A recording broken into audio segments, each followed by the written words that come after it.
할렐루야. 사랑하는 대강이 가족 여러분, 오늘 하루도 하나님의 말씀과 동행하는 삶이 되길 소망합니다. 오늘 함께 나눌 하나님의 말씀은 열왕기상 17장 11절에서 16절 말씀입니다. 그가 가지러 갈 때에 엘리야가 그를 불러 이르되 청하건대 내 손에 떡 한 조각을 내게로 가져오라. 그가 이르되 당신의 하나님 여호와께서 살아계심을 두고 맹세하노니 나는 떡이 없고 다만 통에 가루 한 움큼과 병에 기름 조금뿐이라. 내가 나뭇가지 둘을 주워다가 내와 내 아들을 위하여 음식을 만들어 먹고 그 후에는 죽으리라. 엘리야가 그에게 이르되 두려워하지 말고 가서 내 말대로 하려니와 먼저 그것으로 나를 위하여 작은 떡 한 개를 만들어 내게로 가져오고 그 후에 너와 내 아들을 위하여 만들라. 이스라엘 하나님 여호와의 말씀이 나 여호와가 비를 지면에 내리는 날까지 그 통에 가루가 떨어지지 아니하고 그 병에 기름이 없어지지 아니하리라 하셨느니라.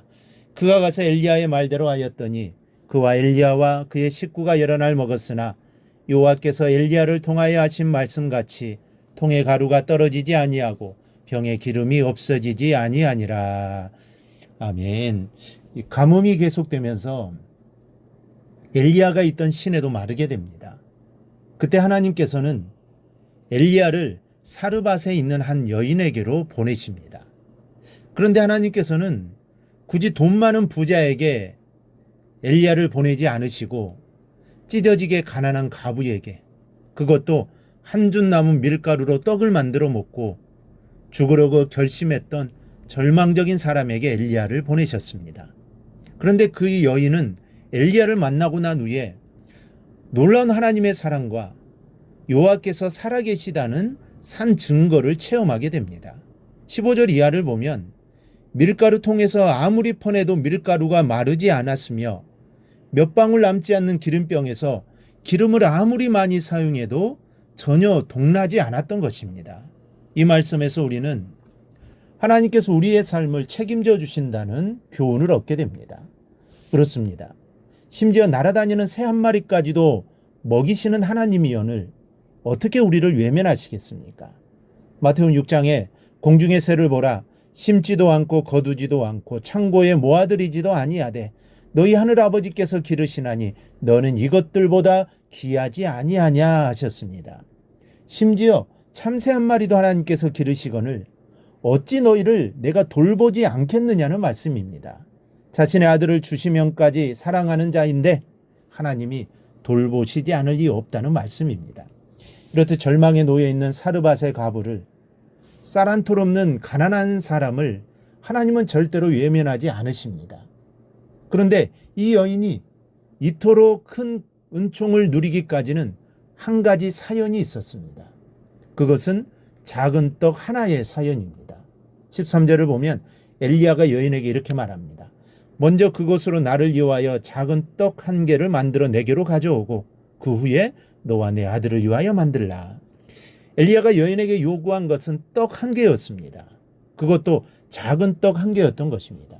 그러나 무성의한 떡 한 개가 아닙니다. 이 여인에게 있는 떡 한 개는 전부를 의미하는 것이요, 마지막 생객거리 전부였던 것입니다. 우리는 여기에서 온 정성이 담긴 작은 것 하나가 얼마나 귀하고 큰 것인가를 알게 됩니다. 비록 작은 떡이기는 하나 이것은 하나님 앞에 가장 큰 것이 되었습니다. 그리고 비록 보잘것없는 밀가루 떡이었으나 하나님 앞에서는 가장 값진 예물이 되었다는 사실을 기억하시기 바랍니다. 아가서 2장 15절에는 우리를 위하여 여우 곧 포도원을 허는 작은 여우를 잡으라고 하셨습니다. 작은 것을 하찮게 여겼다가는 큰 코를 다친다는 교훈을 주시는 말씀입니다. 또 작은 여우 한 마리를 방심하였다가는 포도원 전체를 잃을 수 있다는 말씀입니다. 사실 작은 것 하나가 도화선이 되어 일이 번지고 큰 낭패를 당하는 경우가 많습니다. 그러나 이 작은 것 하나가 하나님 앞에서 귀하게 쓰여질 때 이것은 하나님의 능력을 불려드리는 은총의 산실이 된다는 사실입니다. 오병이어의 사건은 어마어마한 기적입니다. 이 엄청난 기적이 어디에서부터 시작되었습니까? 가난한 소년의 도시락 하나로 말미암았다는 것을 잊지 말아야 합니다. 만약 이 도시락이 없었다면, 그리고 이 소년이 자신의 도시락을 내어놓지 않았다면 기적은 일어나지 않았을 것입니다.